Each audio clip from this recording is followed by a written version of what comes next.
तो हेलो मेरे प्यारे बच्चों, कैसे हैं आप सब। तो चलिए हम लोग फिर से स्टार्ट करते हैं क्या अपना प्रीवियस लेक्चर जो कंटिन्यू चल रहा था सॉल्यूशन चैप्टर का, है ना। चलिए बच्चों, हम लोग लास्ट क्लास में क्या क्या पढ़ रहे थे सॉल्यूशन चैप्टर में, एक बार रिकैप कर लेते हैं, है ना। ये लेक्चर नंबर हमारा 4th होने वाला है। ऑलरेडी मैं 3 लेक्चर पढ़ा चुका हूँ, कवर अप कर चुका हूँ, है ना। तो अगर आप वो लेक्चर नहीं देखे हैं और सीधा इस लेक्चर पे आए हैं तो प्लीज एक बार उस लेक्चर को भी जाके देख लेना, लेकिन पहले अभी इस लेक्चर को कंप्लीट कर, ठीक है। चलो, मैं जिस तरीके से हर एक लेक्चर में थोड़ा सा रिकैप करवाता हूँ पिछले क्लास का, तो मैं इस लेक्चर में भी पिछले क्लास को थोड़ा सा रिकैप कराता हूँ कि लास्ट 3 लेक्चर में हम लोग कौन कौन से टॉपिक पढ़ लिए हैं, है ना। चलो थोड़ा सा बात करें बच्चों, तो लास्ट क्लास में जो हम लोग पढ़े थे, पहले लेक्चर नंबर फर्स्ट का बात करते हैं। तो वहां पे हमने पढ़ा था क्या कि सॉल्यूशन होता क्या है, सॉल्यूशन को डिफाइन क्या करते हैं, सॉल्यूट सॉल्वेंट क्या होता है, ठीक है, सॉल्यूशन का फीचर क्या होता है। दूसरे में हम लोग पढ़े थे क्या, टाइप्स ऑफ सॉल्यूशन क्या होता है ना। तीसरा लेक्चर में हम बात करें टाइप्स ऑफ सॉल्यूशन के बाद, तो हम लोग क्या पढ़े थे sir, molality, molarity, mole fraction, है ना।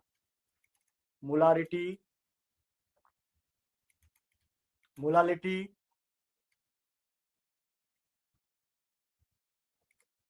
मोल फ्रैक्शन,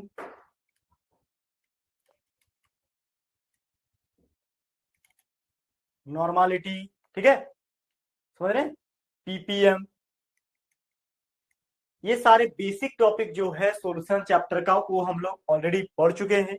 तो आज के लेक्चर में क्या पढ़ाओगे सर, देखो आज की क्लास में बहुत ही इंपॉर्टेंट टॉपिक हमारा होने वाला है जिसका नाम है सॉलिबिलिटी, हिंदी में बोले तो घुलनशीलता। और एक और टॉपिक इसी के साथ हम लोग पढ़ेंगे जिसका नाम है हेनरीज लॉ। क्या नाम है सर, हेनरी लॉ। तो चलो मेरे साथ पढ़ने के लिए हो जाओ तैयार।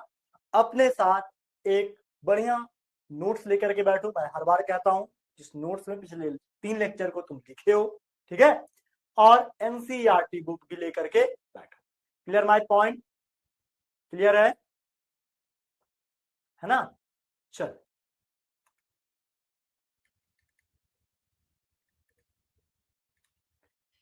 चलिए, आज की क्लास में 2 टॉपिक, एक सॉलिबिलिटी और दूसरा हेनरीज लॉ। चलो सबसे पहले सॉलिबिलिटी होता क्या, सॉलिबिलिटी का मतलब होता है घुलनशीलता। क्या होता है सर, घुलनशीलता। जैसे मान लो क्या, ये एक ग्लास है, इस ग्लास में तुम ये पानी डाल दो भर के, तो इसमें पानी डालो, पानी का वॉल्यूम क्या होगा सर, 100 ml या 1 लीटर, जो भी लेना है ले लो। तो इस पानी में तुम जितना भी मात्रा में, मैक्सिमम मात्रा में सॉल्ट को घोल सकते हो, मैक्सिमम मात्रा में शुगर को घोल सकते हो, ठीक है, मैक्सिमम मात्रा में ग्लूकोज को घोल सकते हो, ठीक है, उसी को हम क्या कहेंगे, सॉलिबिलिटी।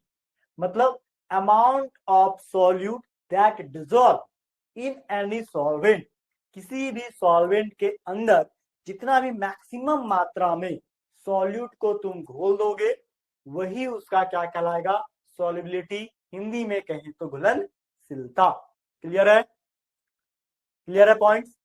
चलो देखो, इसी बात को हमने डिफाइन कर रखा है क्या, the maximum amount of solute, मतलब सॉल्यूट की अधिकतम से अधिकतम मात्रा that can be dissolve in given amount of solvent, जो दिए गए सॉल्वेंट में घुल जाता है। जनरली इसको मान क्या रहे कि अगर 100 ग्राम सॉल्वेंट दिया है तो ये मैक्सिमम जितनी भी मात्रा में सॉल्यूट को घोल ले, चाहे वो NaCl हो, चाहे वो ग्लूकोज हो, चाहे वो क्या शुगर, बात समझ रहे, एट ए गिवन टेम्परेचर, दिए गए तापमान पे, इज कोल्ड क्या, इट्स सॉलिबिलिटी, उसी को हम इसकी सॉलिबिलिटी या उसी को हम इसकी घुलनशीलता कहते हैं। बोलो क्लियर माय पॉइंट, क्लियर है, कोई दिक्कत तो नहीं, है ना। चलिए, तो इन्हीं पॉइंट्स के साथ आगे बढ़ते हैं बच्चों। आगे क्या हमारे पास कि जो सॉलिबिलिटी होता है वो 3 प्रकार का होता है। कैसे सर, समझो, ये लिक्विड चीज है ना। इस लिक्विड में अगर तुम लिक्विड को मिला, जैसे ये पानी है, अल्कोहल मिला दो, तो ये लिक्विड, अल्कोहल लिक्विड, मतलब लिक्विड लिक्विड का एक सॉल्यूशन तैयार हुआ। ये पानी में अगर तुम नमक डाल दो तो नमक as a solid, sugar as a solid, तो ये सॉलिड लिक्विड का एक एग्जांपल हुआ सॉलिबिलिटी का। नेक्स्ट, अगर तुम सॉलिड में सॉलिड को डाल दो, ये भी एक एग्जाम्पल हुआ सर, या फिर इसमें गैस डाल दो, लिक्विड के साथ क्या डाल दो सर, गैस, ये लिक्विड है ऊपर से गैस। जैसे Coca Cola, cold drink, soft drink का बोतल को जैसे ही तुम ओपन करते हो, देखो उससे एक आवाज निकलती, फिश टाइप का आवाज आता है, वो एक्चुअली में क्या होता है, उसके अंदर गैस होता है। क्या होता है, गैस। ये गैस क्या करता है, ये लिक्विड के अंदर सॉल्यूट की सॉल्बिलिटी को लंबे समय तक मेंटेन रखता है। यानी कि इस टॉपिक के अंदर तुमको बहुत सारा क्वेश्चन का आंसर मिलेगा। जैसे क्या पूछो, क्या देखो बेटा, तुम लोग अब मार्केट में जाके ना सबको पीता है Thums Up, Coca Cola, Pepsi, Sprite पीते हो। जब तुम ढक्कन खोलते हो, देखना उसके अंदर से गैस निकलता है। कौन सा गैस निकलता है, क्वेश्चन है। एक और क्वेश्चन होगा कि सर उसको फ्रिज में क्यों रखते हैं, बाहर में रखते हैं क्यों, तो पीते हैं तो अलग टेस्ट क्यों आता है, फ्रिज वाला का टेस्ट अलग क्यों आता है। देखते हो ना, बोलते सर मुझे चिल्ड चाहिए, क्यों चाहिए, गर्म पियो तुम, चिल्ड मत पियो, कुछ तो रीजन होगा। सबका सवाल यही मिलेगा आज, ठीक है, सब क्वेश्चन का जवाब इसे ही मिलेगा। देखो, तो इसका जवाब के लिए थोड़ा इंतजार करो, वहां पहुंचाएंगे तुमको। देखो, सॉल्युबिलिटी किसमें किसमें पढ़ना है सर, सॉलिड को लिक्विड में, जैसे क्या, साल्ट या शुगर को पानी में घोल दो, solubility of solid in liquid. Gas को लिक्विड में डाल दो, जैसे कोको कोला, थम्सअप, स्प्राइट, नीचे लिक्विड भरा है, ऊपर से गैस डाला हुआ है, प्रेशराइज डाल के पैक किया गया, ठीक है। तीसरा, लिक्विड इन लिक्विड, लिक्विड को लिक्विड में मिला दो, जैसे अल्कोहल को पानी में मिला दो, एसीटोन को पानी में मिला दो, ठीक है, दो अलग अलग लिक्विड को मिला दो, बात समझ रहे हो। हाँ, तो सबसे पहले समझो सॉलिड इन लिक्विड का एक क्या सॉलिबिलिटी हो सकता है। देखो, अगर तुम सॉलिड चीज को लिक्विड में घोलते हो तो क्या क्या पॉइंट का ख्याल रखना है। देखो, सबसे पहले क्या बोल रहा है, नेचर ऑफ सॉल्यूट और सॉल्वेंट, मतलब सॉल्यूट किस प्रकृति का है और सॉल्वेंट किस प्रकृति का है, इस दोनों बात पे ख्याल रखना, ठीक है। जैसे बोलता पोलर सॉल्यूट, पोलर का मतलब वैसा सॉल्यूट जिसपे पॉजिटिव नेगेटिव चार्ज हो, जैसे NaCl में Na पे पॉजिटिव चार्ज है, Cl पे नेगेटिव चार्ज है, और HCl में H पे पॉजिटिव चार्ज है, Cl पे नेगेटिव चार्ज है, आप समझ रहे हो। तो वही बोलता है क्या कि polar solute are dissolve in polar solvent, polar solute हमेशा पोलर सॉल्वेंट में घुलेगा, एग्जाम्पल NaOH और HCl, पहला। दूसरा, non polar solute are dissolve in non polar solvent, non polar solute जो होता है वो नॉन पोलर सॉल्वेंट में आसानी से घुलता है। नॉन पोलर का मतलब जिसमें पॉजिटिव नेगेटिव चार्ज नहीं हो, जैसे तुम्हारा बेंजीन, बेंजीन पे पॉजिटिव चार्ज देखते हो, नहीं, टॉलुएंट पे नहीं, स्ट्रक्चर बना दो, ये तो बताया है ना। देखो, चलो बेंजीन और टॉलुएंट का स्ट्रक्चर बनाते हैं, ठीक है। एक ऑर्गेनिक कंपाउंड, यह है बेंजीन,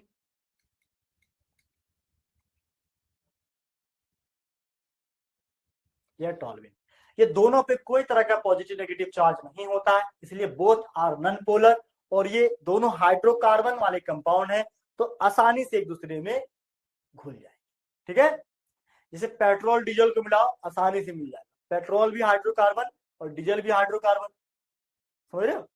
हाँ, ये दोनों नॉन पोलर है एक तरह से। दूसरा, polar solute do not dissolve in non polar, polar non polar में नहीं घुलता है। जैसे कभी देखो सरसों के तेल में तुम पानी मिला दो, या पेट्रोल में पानी मिला के बेचते हैं, होता है, नहीं मिलेगा, क्यों, क्योंकि वाटर जो है पोलर सॉल्वेंट है, वाटर पे पॉजिटिव नेगेटिव चार्ज है, लेकिन ऑयल पे ऐसा कुछ भी कंडीशन नहीं है, ना वहां पॉजिटिव है ना नेगेटिव है, वो एक हाइड्रोकार्बन। That's clear.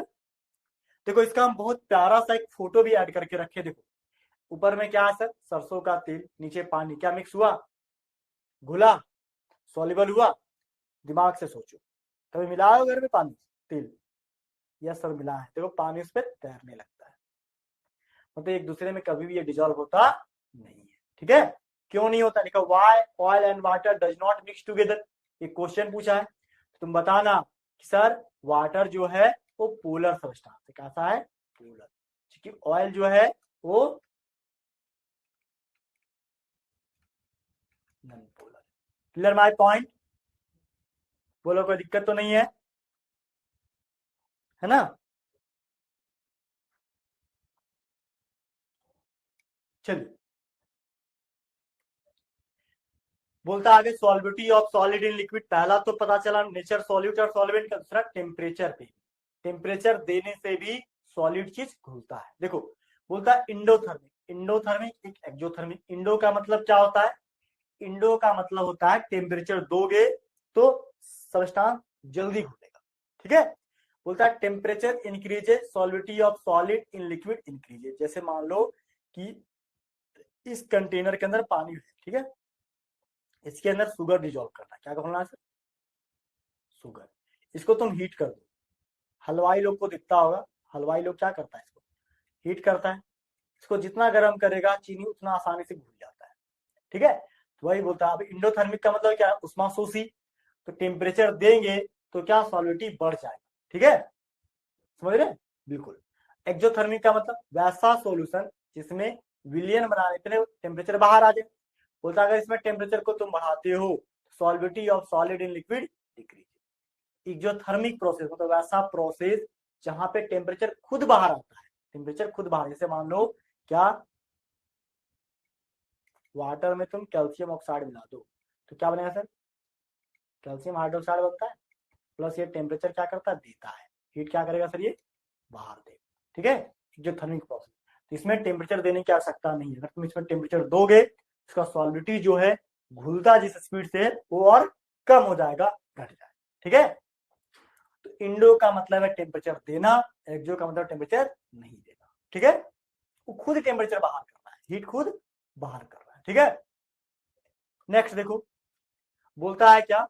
अब सॉल्विटी ऑफ गैस इन लिक्विड। अब क्या है सर? Gas in liquid. ठीक है। गैस इन लिक्विड समझना क्यों जरूरी है?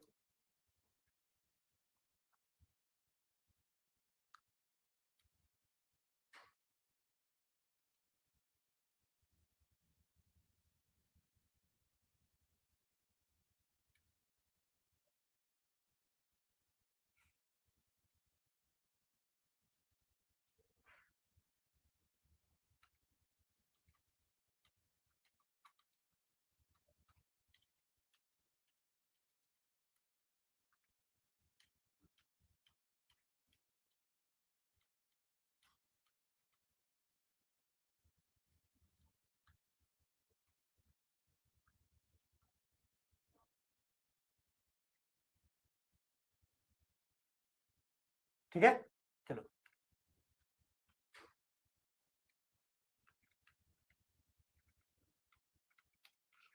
पेप्सी। ठीक है, ध्यान दो, इसके अंदर क्या बना है? लिक्विड। ठीक है, ऊपर का कुछ एरिया खाली रखते हैं। कहाँ क्या भरा होता है सर? यहाँ पे डाला होता है गैस। क्या डाला होता है सर? गैस। ठीक है, ब्लू ब्लू कलर डालते हैं। ये गैस क्या करता है सर? ये गैस जो है नीचे प्रेशर लगाता है। क्या करता है? नीचे CO2 गैस। ये गैस प्रेशर लगाता है तो होता क्या है? जो लिक्विड है इसके अंदर जो सॉल्यूट डाला हुआ है वो क्या होता है सर? सॉल्वेंट के साथ हमेशा घुला होता है। इसी यही कारण है कि नॉर्मल देखो, तुम घर में एक शरबत बनाओ, ठीक है, पानी चीनी का घोल बनाओ, उसमें रसना वगैरह मिला दो, रख दो 2 दिन के लिए। ठीक है, और वही मार्केट से तुम लाओ एक ठो पेप्सी का बोतल लाओ या फिर थम्सअप का बोतल लाओ, उसको रख। देखना कि 2 दिन बाद जो चीनी पानी का जो तुम घोल बनाए हो नीचे जाकर चीनी पानी कलर जमेगा। लेकिन थम्सअप या कोको कोला में ऐसा नहीं देखने को। एक सवाल उठता है कि सर उसमें ऐसा क्या है और नॉर्मल जो बनाए शरबत उसमें क्या था? देखो जो बोतल है ना उसको हाई प्रेशर पे पैक किया गया है, उसके अंदर CO2 गैस डाला गया है जो प्रेशर लगाएगा। अब जैसे थोड़ा सा उससे करेगा, हिलेगा, तो प्रेशर किस पे लगेगा? लिक्विड पे। लिक्विड सब्सटेंस के अंदर क्या मौजूद है? सॉल्यूट। और उसको हमेशा क्या करेगा? वो डिजोल्व बना के रखेगा, हमेशा उसको घुला के रखेगा, जिससे इसका सॉल्युबिलिटी क्या होगा? हमेशा हमेशा मेंटेन रहेगा। ठीक है, अब इस सॉल्युबिलिटी को और लंबे समय तक मेंटेन करने के लिए क्या करना पड़ेगा सर? टेम्परेचर को गिराएंगे। अब टेम्परेचर गिराने के लिए उसको ठंडा जगह पे रखना पड़ेगा। तो यही कारण है कि जो कोल्ड ड्रिंक या सॉफ्ट ड्रिंक का बोतल को कहाँ रखा जाता है? रेफ्रिजरेटर के अंदर, फ्रिज के अंदर, ताकि उसका तापमान क्या रहे? नीचे रहे। तापमान जितना नीचे रहेगा उसके अंदर का सॉल्विटी उतना बढ़िया होगा, और इसीलिए वो कोल्ड ड्रिंक और सॉफ्ट ड्रिंक जो फ्रिज के अंदर होता है उसको पीने में ज्यादा अच्छा लगता है। बात समझ रहे हो? एज कंपेयर टू बाहर वाला। ठीक है। और और जिस बोतल का ढक्कन एक बार तुम खोल दो और उसको एक दिन बाद पीना, और वहीं एक बोतल सील पैक अभी खोल उसको पीना, देखना सील पैक वाला में ज्यादा टेस्ट होगा, और जो ओपन होगा एक दिन पहले उसका टेस्ट कम हो जाएगा। अब दूसरा सवाल का मतलब क्या हुआ सर? जो तुम बोतल खोले ना तो उससे गैस बाहर आ गया था, उसके अंदर गैस नहीं बचा, लेकिन जो पैक था उसके अंदर गैस है, जिसकी वजह से उसका सॉल्विटी मेंटेन है, उसका टेस्ट खराब नहीं हो रहा है, लेकिन ओपन वाला बोतल का टेस्ट खराब हो जाएगा। बात समझ रहे हैं मेरी? क्लियर है? क्लियर है फोटो से? अरे नहीं समझ में आए तो जा करके पी लो। क्या? स्प्राइट।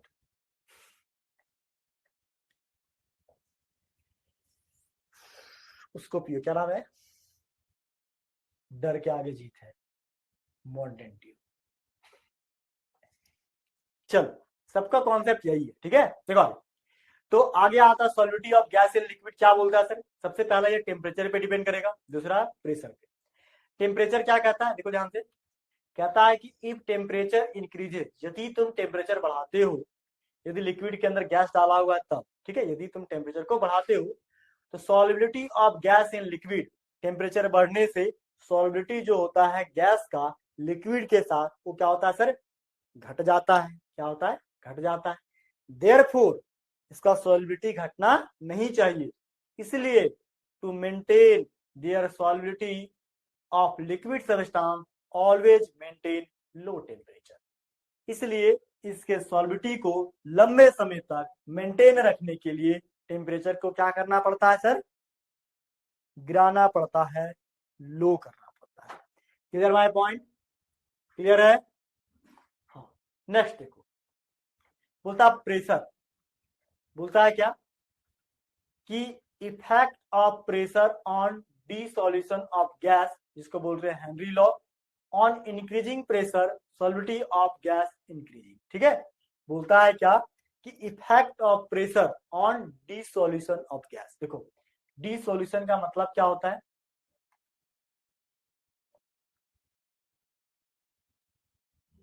डिसोल्यूशन का मतलब यहां पे हम लिख दे रहे हैं, देखो, डिसोल्यूशन ऑफ गैस का मतलब होता है कि सॉल्यूट इन डिजॉल्व फॉर्म।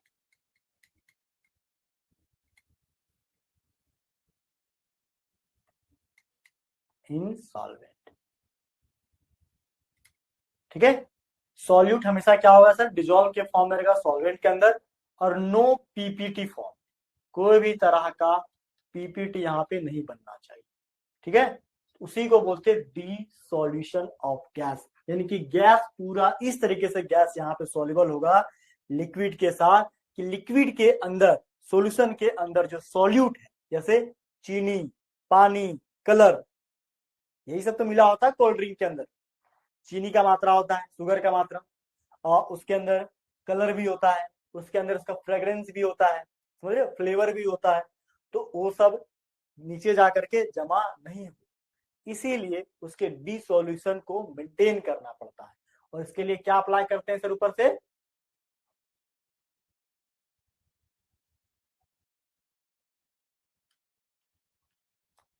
से प्रेशर अप्लाई करते हैं। क्या करते हैं सर? प्रेशर अप्लाई करते हैं। अब ये प्रेशर क्या होता है सर? ये प्रेशर जो होता है, अपने अंदर जो सॉल्यूट प्रेजेंट है उसका ही mole fraction XB, P gas जो है वो अपने ही मोल फ्रैक्शन जो होता है सॉल्यूट का, ठीक है, उसका क्या होता है सर? सीधा सीधा डायरेक्टली होता है। ठीक है, तो बोलता है effect of pressure on dissolution of gas, इसको हेनरी लॉ के नाम से जानते हैं। और इंक्रीजिंग प्रेशर, तुम प्रेशर बढ़ाओगे तो सॉल्विटी ऑफ गैस क्या इंक्रीज, मतलब प्रेशर जितना ज्यादा लगेगा सॉल्विटी उतना अच्छा बना देगा। अब प्रेशर ज्यादा लगे, सॉल्विटी अच्छा रहे, इसलिए टेम्परेचर को घटाना पड़ेगा। ठीक है, उसी बात को देखो यहाँ पे हमने लिख रखा है, एक मिनट को,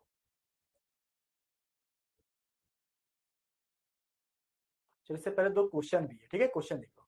बोलता है solubility of solid in liquid, solid चीज को कहाँ डालना है सर, लिक्विड के अंदर, ठीक है। बोलता है विथ डिक्रीज इन प्रेशर, यहाँ प्रेशर का कोई इफेक्ट है, अरे कोई सॉलिड चीज को लिक्विड में डालोगे तो वहां प्रेशर का कोई इफेक्ट नहीं है, ठीक है। बोलता है क्या, remain same with decrease in pressure, pressure को घटाने के साथ तो सेम रहता है, कोई फर्क नहीं पड़ता, प्रेशर का कोई इफेक्ट सॉलिड लिक्विड सॉल्यूशन में नहीं पड़ता, ठीक है। इसलिए इसका आंसर ए होगा।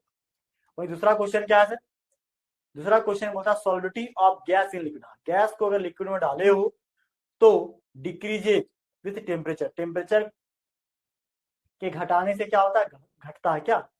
अगर बोलता है solubility of gas in liquid क्या decreases increases decreases with decrease in temperature, यदि तापमान घटे, sorry decreases increases with decrease in temperature होगा। अगर तुम सॉल्युबिलिटी जो है गैस का लिक्विड के अंदर इंक्रीज करते हो, इंक्रीजेज, ठीक है,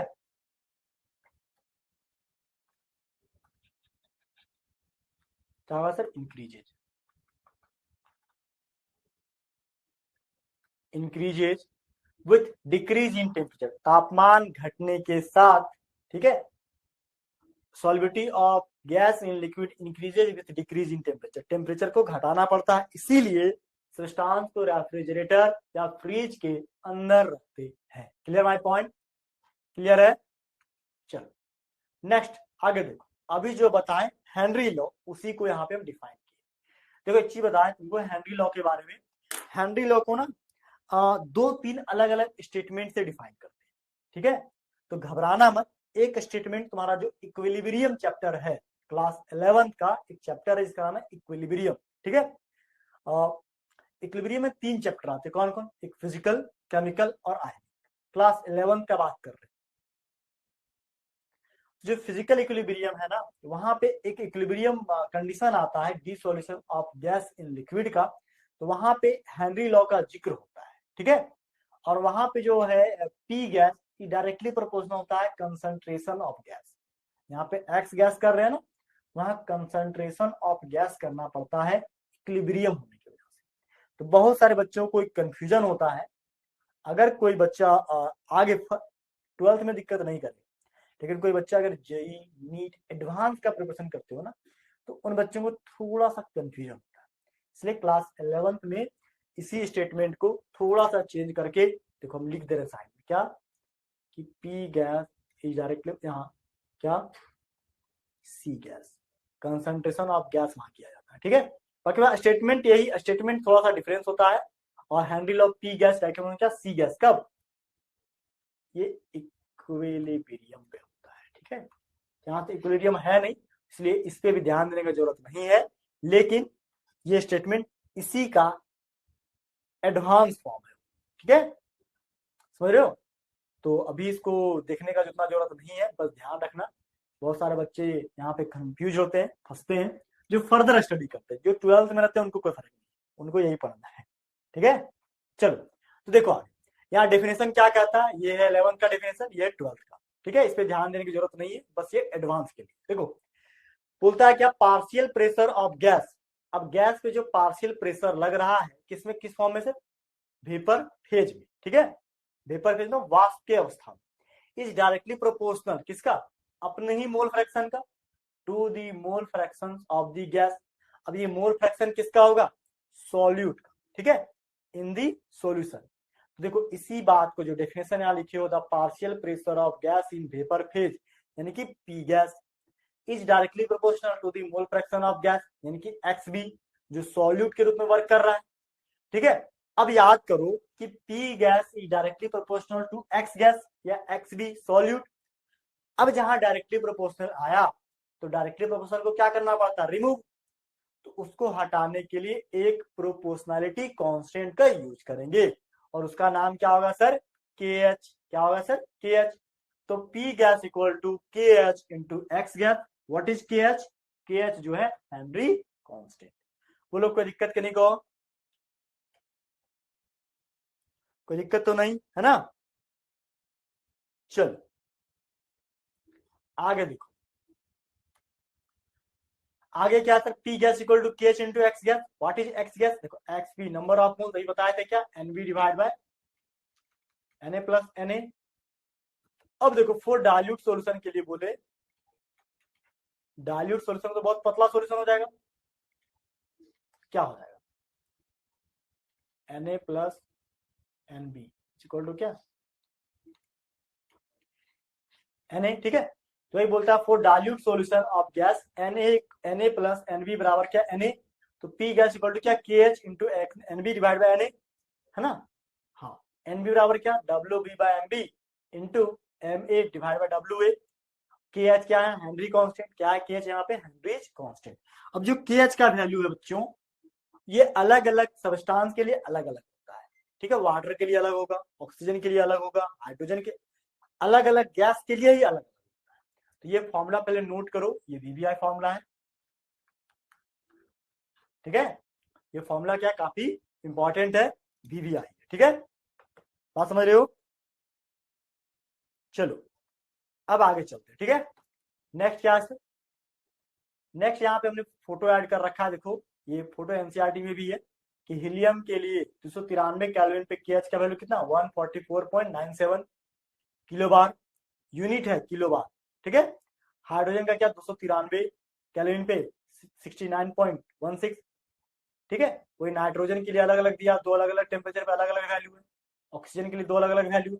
ये वैल्यू क्या है, केएच हमेशा फिक्स है, ध्यान रखना। ठीक है, लिखने की जरूरत नहीं है, बस मैंने इसलिए डाल दिया फोटो ताकि ध्यान रहे। ठीक है, बहुत सारे बच्चे को कंफ्यूज होता है। ठीक है, कंफ्यूजन होता है। चलो आगे, नेक्स्ट क्या है सर, इंपॉर्टेंट नोट। क्या इंपॉर्टेंट नोट है सर, इंपॉर्टेंट नोट करने का मतलब है कि हेनरी लॉ का यूज कैसे कैसे होता है। ठीक है, देखो क्या कहता है यहाँ पे कि के एच जो है हेनरी कांस्टेंट है, which depends upon nature of gas. ये अलग अलग गैस पे डिपेंड करता है, इसलिए के एच का वैल्यू अलग गैस के लिए अलग अलग। ठीक है, हीलियम के लिए अलग, हाइड्रोजन के लिए अलग, नाइट्रोजन के लिए अलग, ऑक्सीजन के लिए अलग। ठीक है, CO2 के लिए अलग। वही बात यहाँ लिखे, पहला पॉइंट। दूसरा क्या, कि if K H is higher then solubility of gas is lower. K H का वैल्यू अगर जितना ज्यादा बड़ा होगा तो सॉल्युटी जो होता है क्या होगा, solubility of gas in water is क्या होगा सर, लो होगा। दूसरा, के H also depends on temperature. के एच किस पे डिपेंड करता है, टेम्परेचर पे। बोलता है and increases with increasing temperature. अभी ये बढ़ा, टेम्परेचर बढ़ा तो के एच का वैल्यू भी क्या होगा, बढ़ेगा। ठीक है, आगे तो ऐसा unit of Henry's constant kilo bar. ऐसा यूनिट जो होता है हेनरी कांस्टेंट का क्या होता है सर, किलो बार। क्या हो जाता है, किलो बार। ठीक है, देखो पी गैस इक्वल टू क्या होगा,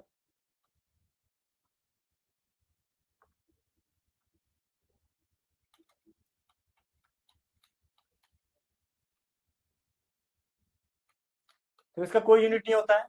ठीक है, प्रेशर का यूनिट होता है क्या, बार, प्रेशर। अब हाई प्रेशर पे होगा तो किलो बार।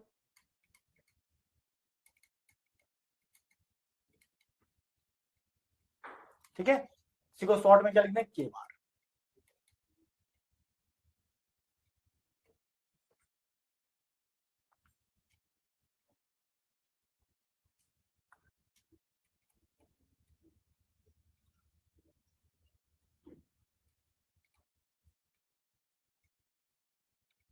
ठीक है,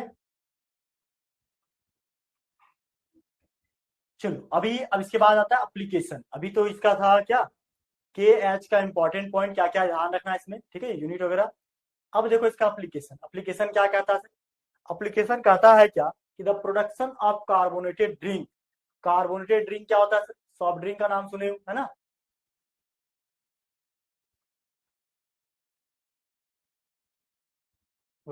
the production of carbonated drink is based on, carbonated drink कितना, देखो जितना भी सॉफ्ट ड्रिंक हुआ, कौन कौन सा, कोको कोला, थम्सअप, पेप्सी, उसके अंदर कार्बोनेट आयन होता है। क्या होता है सर, कार्बोनेट आयन, मतलब CO3 पे तो नेगेटिव चार्ज।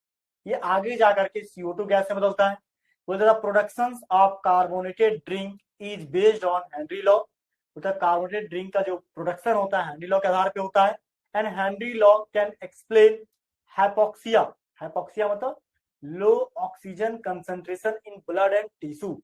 ठीक है, लो ऑक्सीजन कंसंट्रेशन होता है किसमें, ब्लड एंड टिश्यू में। ठीक है, अगर हमारे ब्लड एंड टिश्यू में, ये कब होता है, जब हम बहुत ज्यादा हाई टेम्परेचर, हाइट पे चले जाते हैं, हाई अल्टीट्यूड पे चले जाते हैं, तो हमारे बॉडी के अंदर जो ऑक्सीजन का लेवल कम हो जाता है हमारे बॉडी और टिश्यू में, जिसके वजह से क्या अनोक्सिया, यानी कि हम बेहोश जाते हैं, इसको हाइपोक्सिया कहते हैं। ठीक है, ये अनोक्सिया भी कहते हैं। ठीक है, आगे बोलता है it also applied during deep diving. Deep diving में तो जो गोताखोर होता है ना, वहां पे भी हेनरी लॉ का इस्तेमाल करता है। किसमें, जो अपने पीछे जो ऑक्सीजन सिलेंडर लेके जाता है ना, वहां पे बोलता it helps scuba divers breathe, सांस लेने में। ठीक है, breathe in high pressure area where air is diluted with helium, जहां पे हवा को डायल्यूट करता है कौन, हीलियम के द्वारा हवा को डायल्यूट किया जाता है। In soft drink increases the solubility of CO2। बोलता है सॉफ्ट ड्रिंक में क्या होता है, CO2 की सॉल्बिलिटी क्या होता है सर, बढ़ जाता है। And added flavour the drink, और ड्रिंक में क्या फ्लेवर को ऐड किया जाता है। ठीक है, किसमें, सॉफ्ट ड्रिंक। ठीक है, क्लियर है, कोई दिक्कत तो नहीं है ना। चलिए आगे चलते। ठीक है, नेक्स्ट नेक्स्ट क्या है बच्चों, नेक्स्ट यहाँ पे बहुत ही प्यारा सा हमारा क्वेश्चन दिया हुआ है कि H2S क्या है। क्वेश्चन है बहुत प्यारा सा, बनाओ क्या कहता है सर। बोलता है H2S एक toxic gas with rotten egg like smell is used for the qualitative analysis if solubility of H2S in water at STP is 0.195, ठीक है, m, calculate the Henry law constant। ठीक है, देखो यहाँ पे क्या है सर, H2S किसमें, वाटर के अंदर क्या बना रहा है सर, टॉक्सिक गैस, एक तरह के सॉल्यूशन बना रहा है। ठीक है, समझ रहे हैं। चलो अब जो जो दिया उसको लिख लो। ठीक है, अब यहाँ पे सबसे पहले दिया हुआ है क्या, एट STP। STP का मतलब क्या होता है सर, स्टैंडर्ड टेम्परेचर प्रेशर। ठीक है, समझ रहे हैं।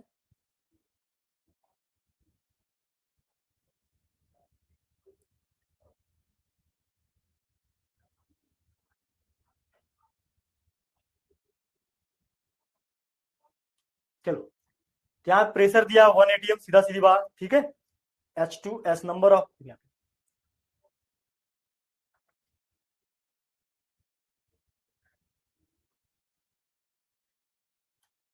मोलारिटी बोलो या इसका कंसंट्रेशन बोलो, कितना दिया था, 0.195 ml किसका, H2S का। ठीक है,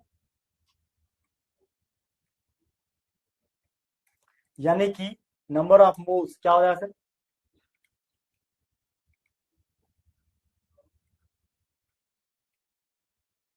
क्या होता है मोल पर लीटर में, ये 0.195 मोल। क्लियर है ये।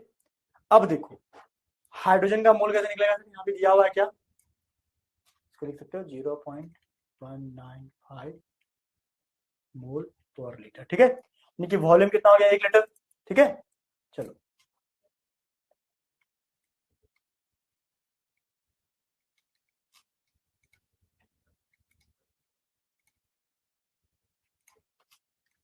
H2O निकाल लो वाटर का। वाटर कितना दिया है, 1 litre 1000 ml divide by 18 water का होता है ना। हाँ, भागा दो कितना जाएगा, 55.55। यहाँ पे क्लियर है। अब क्या करना सर, एट STP,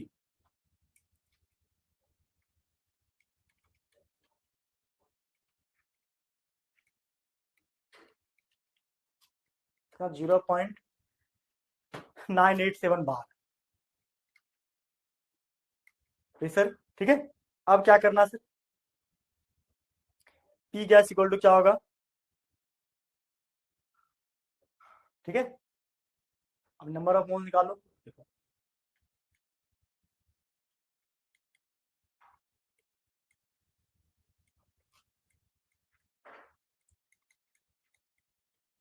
ठीक है, देखो H2S कितना दिया, 0.195 डिवाइड बाय क्या, 0.195 प्लस क्या 55.55।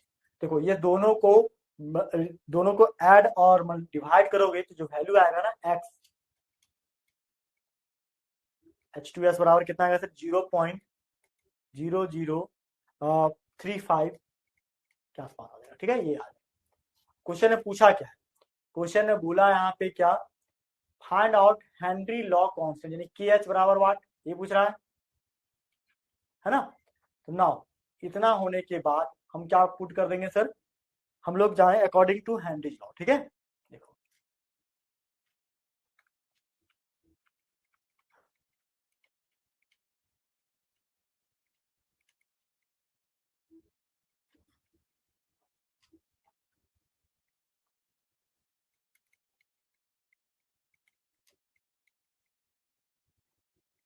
ठीक है, ठीक है। पी गैस इक्वल टू क्या होता है सर,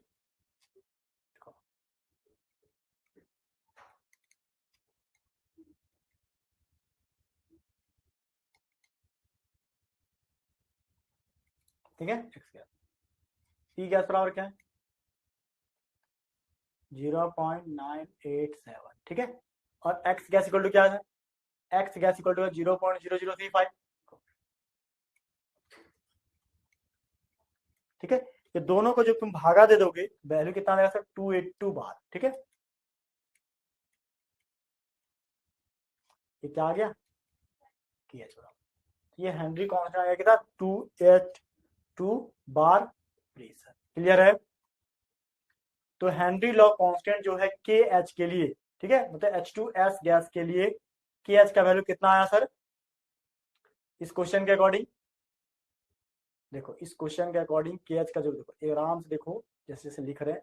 ठीक है, दोनों लिए वाटर प्लस गैस सोल्यूशन बना STP पे। ठीक है, दोनों का मोल निकालिए, मोलारिटी कंसेंट्रेशन दिया हुआ था। ठीक है, 282 बार प्रेशर किसके लिए, H2S गैस के।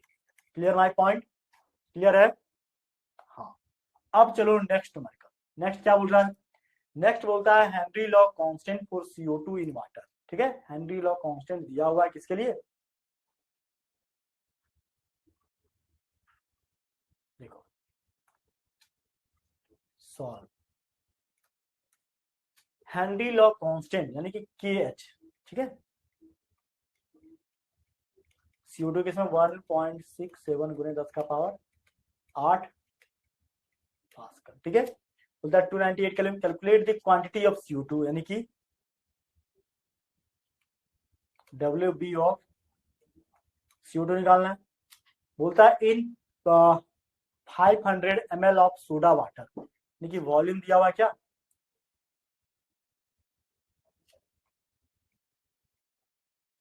वॉल्यूम ऑफ सोडा वाटर मतलब VS कितना दिया सर, 500 ml।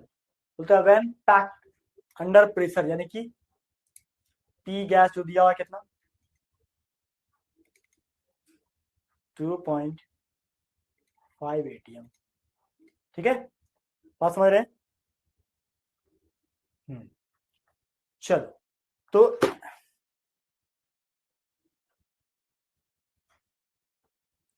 क्वेश्चन यहाँ पे क्या दिया सर, बोलता है Henry law constant,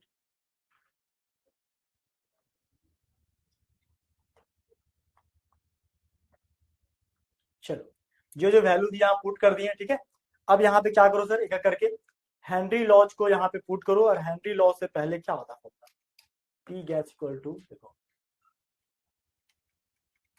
according to Henry's law. ठीक है, P gas equal to KH into क्या, एक्स गैस। समझ रहे हैं, अब एक्स गैस इक्वल टू क्या होगा, देखो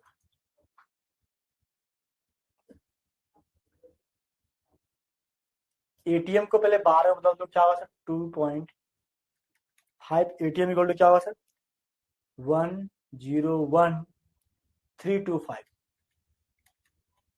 पास कर। ठीक है, चलो अब यहाँ पे सारा वैल्यू को पुट कर दो। 500 ml दिया हुआ सोडा वाटर, तो मोल्स ऑफ क्या होगा यहाँ पे, देखो बोलता है यहाँ पे क्या 500 ml।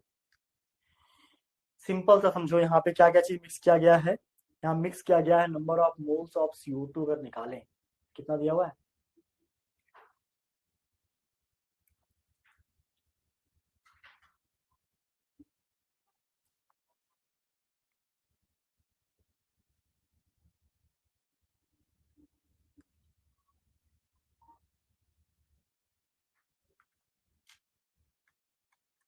पी गैस के साथ पुट करो तो 2.5 गुने 101,325। ठीक है, बार के एच का वैल्यू कितना दिया 1.67। ठीक है, 1.517 1.67 दिया ना, एक मिनट को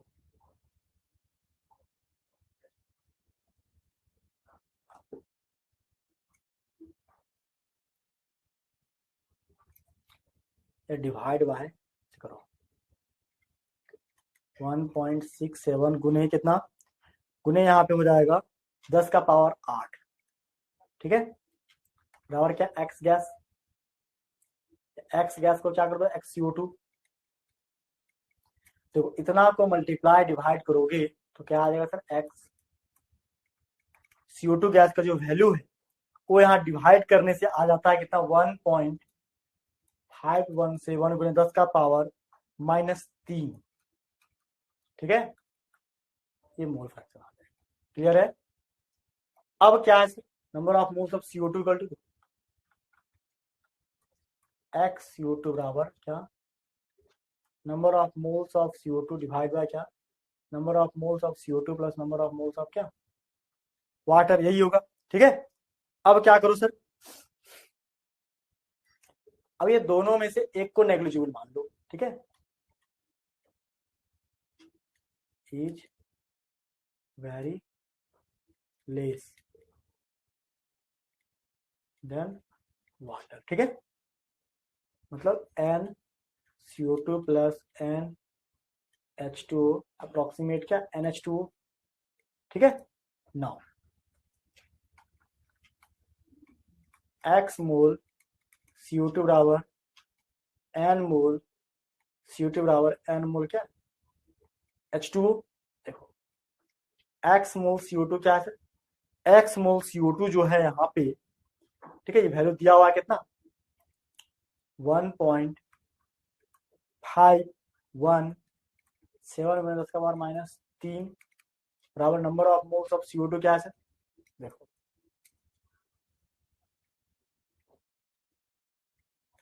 molar mass of CO2 H2O divide by क्या मोलर मास ऑफ H2O। ठीक है, चलो सारा वैल्यू पुट करो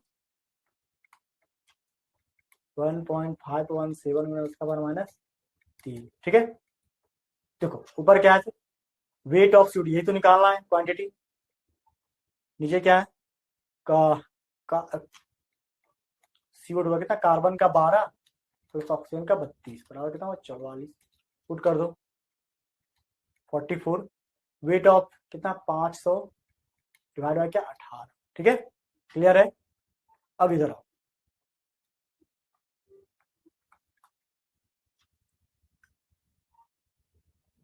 ये डिवाइड क्या होगा इधर आएगा तो मल्टीप्लाई में आएगा। ठीक है, समझ रहे हैं, या फिर इसको डिवाइड कर दो कितना आएगा सर 1.517 गुणे 10 का पावर -3 बराबर आया क्या वेट ऑफ CO2, इतना को भागा देंगे 44 गुने 27 पॉइंट कितना 78। ठीक है, ये सारा को इधर मल्टीप्लाई कर दो ताकि, ठीक है, weight of CO2 equal to क्या 1.517 गुने 10 का पावर -3 गुने 44 गुने 27.78। ठीक है, ये सारा कैलकुलेशन कर लेना। ठीक है, मल्टीप्लाई गुना जो करना है। ठीक है, हम सीधा लिख दे रहे हैं वेट ऑफ CO2 जो आया यहाँ पे। ठीक है, ये कैलकुलेशन तुम्हारा है, ठीक, कैलकुलेशन को कर लो। कैलकुलेशन करने का कोई शॉर्ट तरीका नहीं होता है, इसको तुम मैनुअली लिख के आराम से करना, ठीक है, बात समझ रहे हो। इसको मल्टीप्लाई डिवाइड करने के बाद जो वेट आएगा CO2 का 1 पॉइंट, ठीक है, 1.854 ग्राम आएगा, ठीक है। हाँ, इसको मल्टीप्लाई करना है, आ जाएगा। Clear my point. तो ये हेनरी लॉ का 2 इंपॉर्टेंट क्वेश्चन है, क्वेश्चन देख लो, क्वेश्चन सिंपल है, कुछ कॉम्प्लिकेटेड नहीं है, तो थोड़ा सा दिमाग लगाना, देखो क्वेश्चन में थोड़ा सा अगर ट्विस्ट नहीं होगा ना तो मजा भी नहीं आएगा, ठीक है। 500 ml सोडा वाटर दिया, ये वाटर का वॉल्यूम दिया हुआ है यहाँ पे, ठीक है। हाँ, तो वही वो सोडा वाटर का वॉल्यूम को हम वेट में कन्वर्ट कर लिए, 500 को 500 ग्राम मान लिए, ठीक है। चलो ट्राई करो, ये क्वेश्चन यहाँ पे समाप्त होता है, ठीक है। नेक्स्ट क्या है, state Henry law and mention some important application, ये तो लिख लोगे, ये तुम्हारा HW है, ठीक है। चलो आज के क्लास में हम लोग क्या क्या टॉपिक देखे सर, थोड़ा एक बार रिकैप कर लो। देखो आज के क्लास में हम लोग देखे क्या, सॉल्विटी क्या होता है, हेनरी लॉ क्या होता है, ठीक है। समझ रहे हो, सॉल्विटी 3 तरह का होता है, सॉलिड इन लिक्विड, है ना, गैस इन लिक्विड और liquid in liquid. Liquid in liquid को नेक्स्ट चैप्टर में पढ़ाएंगे, नेक्स्ट क्लास में पढ़ाएंगे, ठीक है। सॉल्विटी पढ़ा दिए, हेनरी लॉ पढ़ा दिए। आज के क्लास में सबसे इंपॉर्टेंट जो टॉपिक है वो है Henry law and its application और इसका न्यूमेरिकल, ठीक है। ये तीनों बात को बेटा अच्छे से कॉपी में लिखना और बढ़िया से प्रॉपर क्लास नोट्स करना, ठीक है। बात समझ रहे हो मेरी, क्लियर है। हाँ, तो चलो तो आज के क्लास को हम यहीं पे समाप्त करते हैं, ठीक है।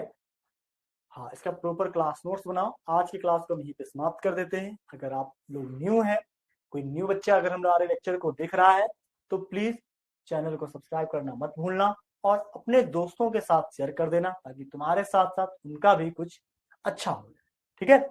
और न्यू लेक्चर जो आएगा इसके बाद लेक्चर नंबर 5, ठीक है, उसका नोटिफिकेशन तुम्हें मिल जाए, ठीक है, टाइमली, इसके लिए चैनल को सब्सक्राइब करना बिल्कुल मत भूलना, अपने दोस्तों से भी करवा देना, ठीक है। हाँ, दोस्तों के साथ शेयर करना बिल्कुल मत भूलना, ठीक है।